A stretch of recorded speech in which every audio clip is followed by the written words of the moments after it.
Hello, everyone. Dr. Allen here, and welcome to Education 380, or if you're a graduate student, Education 500, um, basically educational technology. What I'm doing here, each week I do record a video. I try to keep them around 20 minutes. This one might be slightly longer because it's our first one, and they can be give or take. But because we're an asynchronous class, I like to have something where I'm speaking to you, and I kind of briefly go over the technology. I will also have supporting technology each week related to the technology that I'm covering, if that makes sense. Just in case what I'm saying doesn't quite translate on the YouTube, there are sometimes more polished versions of the technology that people can go through step by step. But that's a long-winded way of saying welcome back. And these videos will be posted each week for you to watch if they hopefully they'll help out. So with all that being said, I'm going to go ahead and share my screen because we are going to look over the syllabus with this video. I will go ahead and tell you also, I try to do these in one take.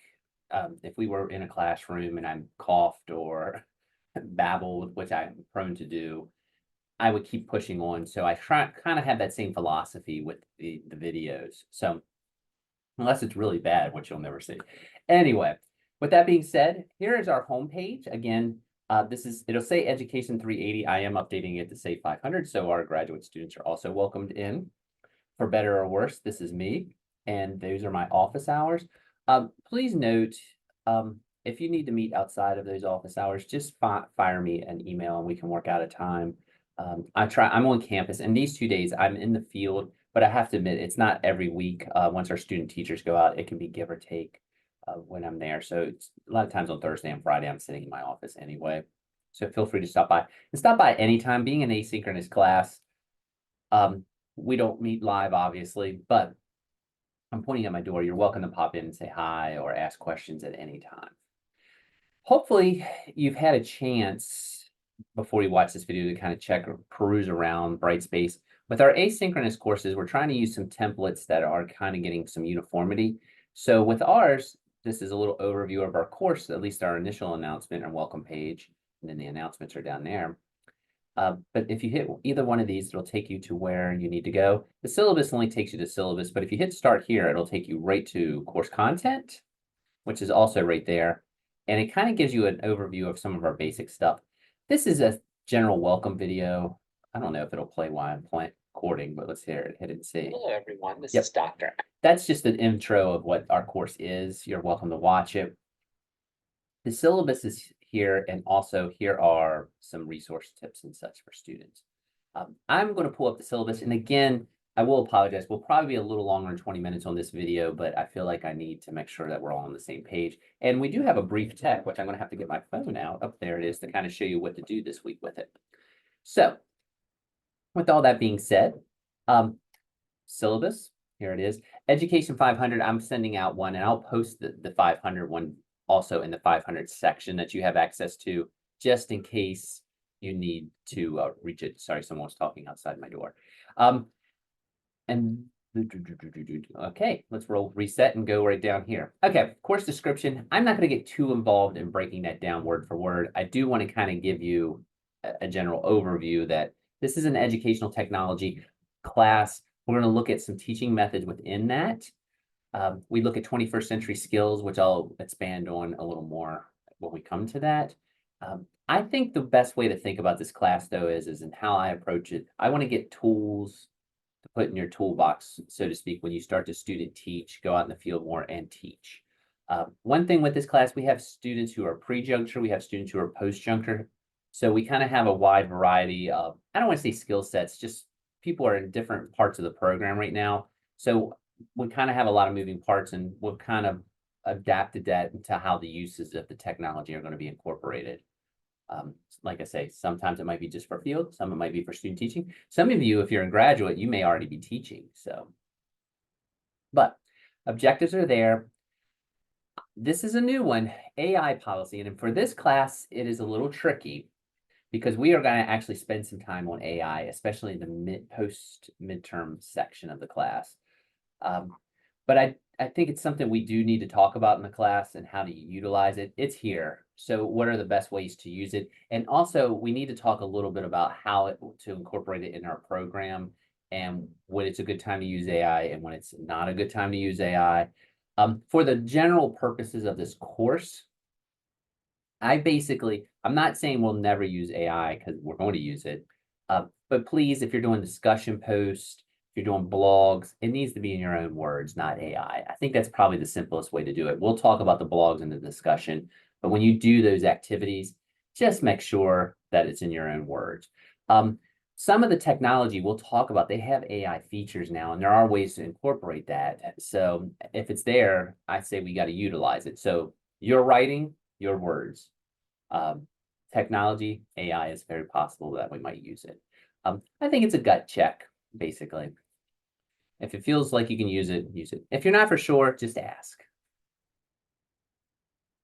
The Tech Like a Pirate book is what we're incorporating. And I think, unfortunately, I'm in my office and I just turned around and just thought about it. I will put the link is up for the Matt Miller's homepage. I don't have my copy with me sitting in front of me, but it is a very short book. And it's I think it's very readable and I think it's very practical, and that's why I use it. And I hopefully I don't care how you get it. It's not too expensive. I think it's $20 or less. Bookstore has it. You can do a Kindle copy, a Kindle. Yeah, I think they still use Kindle on the Amazon stuff. If you want to read it on your iPad or an e-version. I don't even care if you use audiobook. I do think there is an audio version. So our discussion post will be framed around Tech Like a Pirate. So when you read something each week, the discussion board will be framed around that. Academic integrity, again, just like what I said with AI, it's a gut check. Make sure that you are familiar with our policies, that if you do get caught using work that's not your own or cheating or anything like that, what consequences could be. It's in the handbook. We're an online class. We don't have tests or anything. I've never had any real problems with this class with regards to that for the most part. So I wouldn't lose too much sleep over it. If you do need to a quiet space or help like coming in and typing or need access to anything, we do have some rooms here in Canudi that you are welcome to access. So just to let you know. Weather policy is probably really not going to apply too much to us since we're asynchronous. And, I need to clarify, I'm glad I actually said that. Since we are asynchronous, we don't have a specific meeting date, just to make sure everyone knows that. I think everyone at this point will, but synchronous is when you have an online class that meets at a specific time. We have no meeting time. It is asynchronous. If you have any accommodations or anything like that, just let me know. I should get what I need to from that. The Academic Support Center down in the library. I'm not going to rehash anything related to plagiarism. Late assignments. This is not your all's fault. I did notice last year I was starting to get more and more late assignments, and I don't like to be a jerk, and I know stuff happens, but it was kind of the same individuals that it was happening to. So once we talk about due dates, I'm going to take 5 points off each day of an assignment. And I mean like the overall grade. So if you have potentially, you can get 10 points for an assignment, and I'm going to take 5 points off, you could get a 9.5, basically, is the highest you can get if it's late for one day. And then if it's 2 days, so on.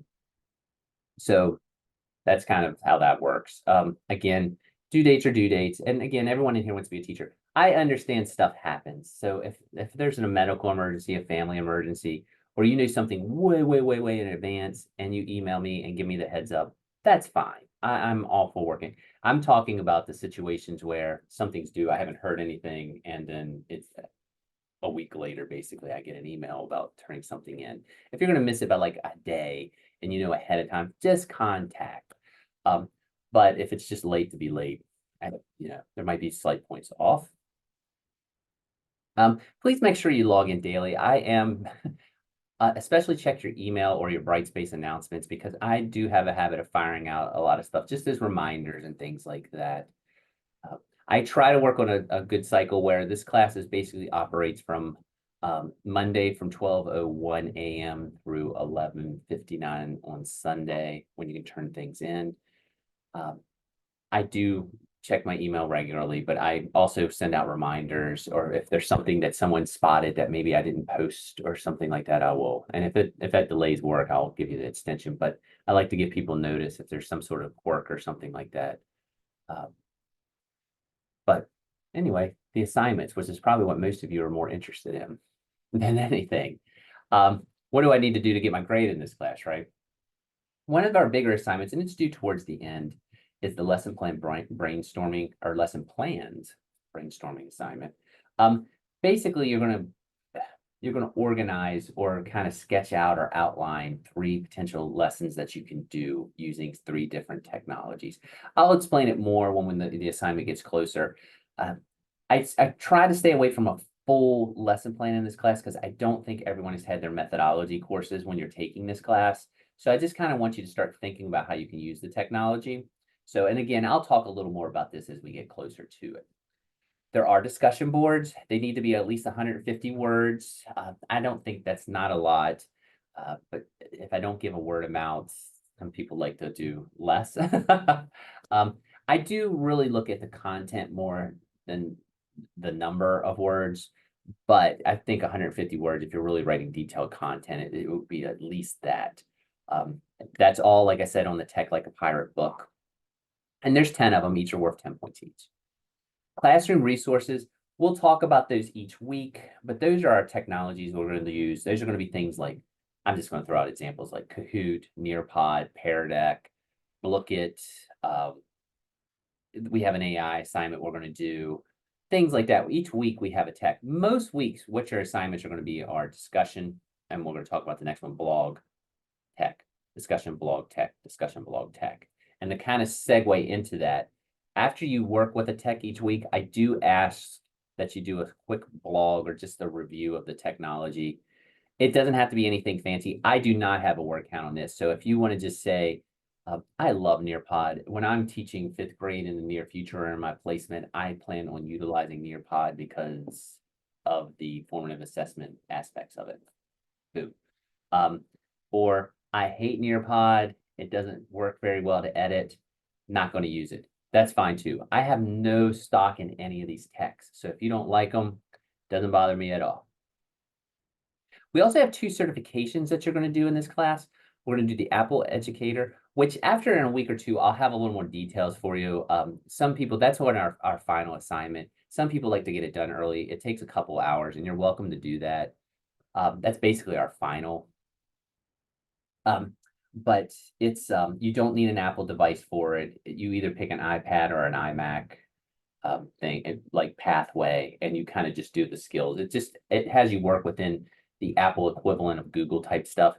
I would have you do Google certification because I know a lot of schools use a Google Classroom, which we're going to talk about, and we're going to do a little activity with. But the thing is that the Google certification costs money. It costs $10, and it's an actual test, and it sometimes can be a little tricky. The Apple certification or Apple Educator certification is self-paced, and if you don't get everything, you can go back. I think it's nice for your resume or for your CV when you start putting in like for teaching jobs that you have a Apple cert or you're an Apple educator. You can put it on there, so that you can print out a nice little certificate. We're also going to do. I tried this over the summer and actually completed mine just because I saw it. Thought it was pretty good. It's the Google AI for educators, just to kind of give you an overview of how to use their AI tool. I think it's Gemini. I think I'm saying that. I think I got the right one. But when you go through and it's similar, it takes about an hour and a half to complete. We'll talk about this, but those are 2 certifications you're going to do in this class. And I'll give you a little more information in the coming weeks if you want to get a head start on them, which would not offend me in the least. I have not done the Google AI in this class. This is something new. I just felt like we needed to kind of get in front of it a little bit. So, and there's the breakdown. Oh, I should make a point. The blogs are also 10 points in the resources. There's 10 of them for 10 points. So 10 at 10, 10 at 10, 10 at 10, and then the rest of the breakdowns, 50 points and such. And there's some of the technologies we're going to look at. Everything changes so fast. Sometimes I might even throw a substitution for one of the texts if there's something similar to it. And we basically operate on a 500-point scale. If you are in the graduate section, Education 500, this is only for 500. I will be sending out in the next week or 2 you have to do a research component to this class, and there is a research paper. That is the one difference between the 380 and the 500. I'll send that research project out to you in the coming weeks. So it's nothing earth-shattering. It's just something related to a technology topic. You can see the breakdowns a little more, and there's our schedule. I tried to just kind of break them down there a little bit in colors. I guess I'm getting ready for football season, for better or worse. I like the Commanders. Frequently changed name team since I was about, you can't see me, probably about 5. So I guess I've been a little bit of Commanders mindset there. These are just standards related to our accreditation, but that's the class. Just for a little tour with the Brightspace, and I'll do this each week. But as you can see, week 1 is right here. All you need to do is click that little arrow and everything is there. There's our outline for the week. There's our objectives for the week and the course outcome. And again, I put our task there. And then as you go, I'll have this video. That's last semester's video. So it's a little, actually I'm signed, that was the summer video. So don't worry, it's all over the place. They do a lot in a very short amount of time. But if you need them, West Virginia standards, which we'll come back to, but we're going to do this blog 1 and discussion 1 this week. And I also want you to do a little bit of an intro. So this week, besides just checking out the class, checking out the weeks, when you click on all these links, one thing you'll see is Google Arts and Culture. Google Arts and Culture is something that has a lot of information and a lot of little tools, especially in the humanities, where you can look at museums, do virtual tours, things like that. Check it out. It's pretty cool. I'm not going to get bogged down on it too much today, because really what I want you to do is this. I'm going to assume most of you have a cell phone. If you do not, just reach out to me. But when you do that, when you get your cell phone, and hopefully I didn't do this ahead of time and I have old eyes, let me find my Google Arts and Culture app. Little no pressure as the video is recording. There it is.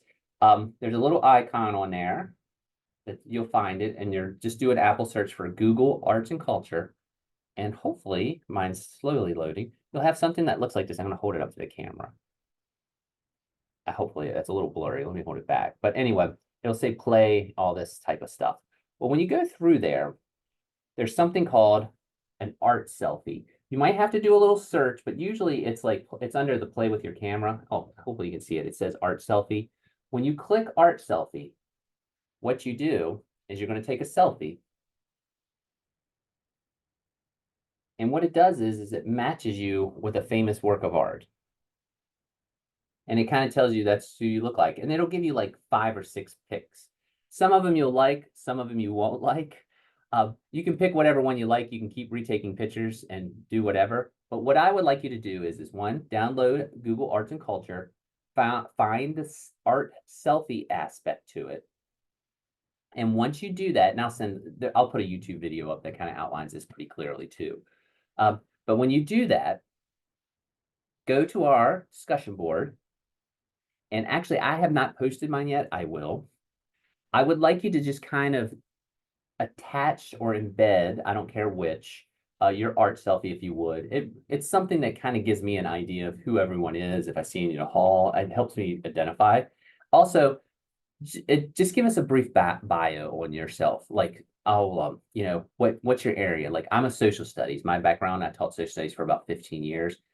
What are your hobbies? I enjoy hiking, golfing, reading, and traveling. That's pretty much the things that I like to do. If I just did those 4 things, I would be a happy camper. And if you do any sports, a little bit of background, I'll have the prompts right up here on the discussion board. But what I want you to do is give us a little background or bio on yourself. That's the first discussion. Then attach your art selfie, your favorite one. Again, you might have to actually save it and just attach the file. That's fine. Or some people they'll go on their phone and they're able to embed it off of there. That's also fine. And you can actually say if you think that's a good art selfie or not. Like, I've had some people like, whoa, I don't think any of these look like me at all. And the better I would just prefer to forget it. So it's just supposed to be something fun.